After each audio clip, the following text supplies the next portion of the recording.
Good morning, Chris here. I wanted to share my little journey this morning in the Word. I hope you can get something out of it.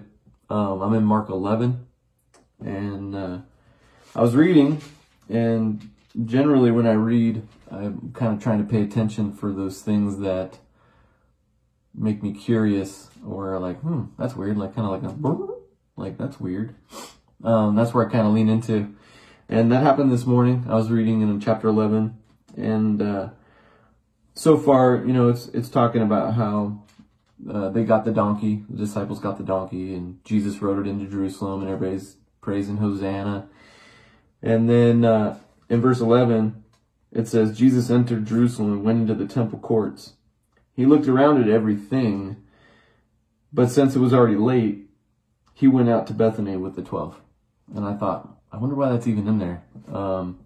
He goes into the temple and there's not much going on. And I think he looked at everything is key for me. He didn't say everyone. So it makes me think there wasn't really anybody there. There was just all the stuff.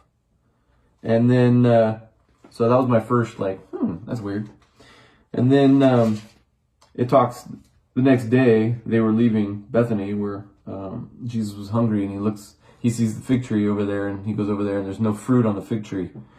And then he curses the fig tree. And I thought, I've always heard, stories and teachings on that, but never really kind of made sense to me. It still kind of doesn't. But something popped out this morning that I thought, maybe. But not yet.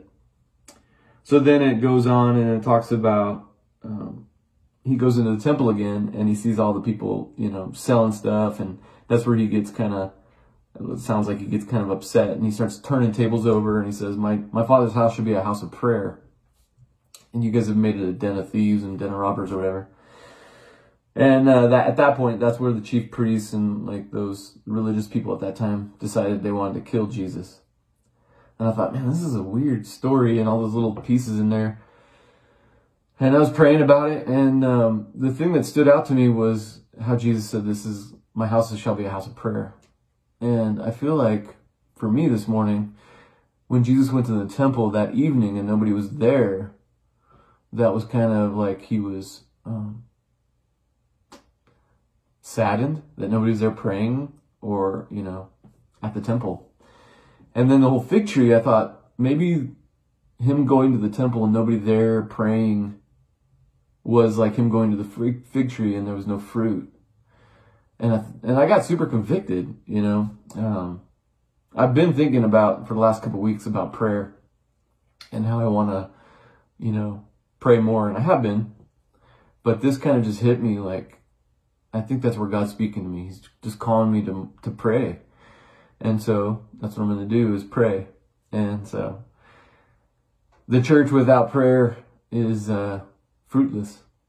And so that's what he's speaking to me this morning through chapter 11. And the Lord speak to me as he wants me to pray. So, yeah, take that for what it is. And hopefully that encourages you. And hope you're praying. Pray for me. I'll pray for you. Have a good day.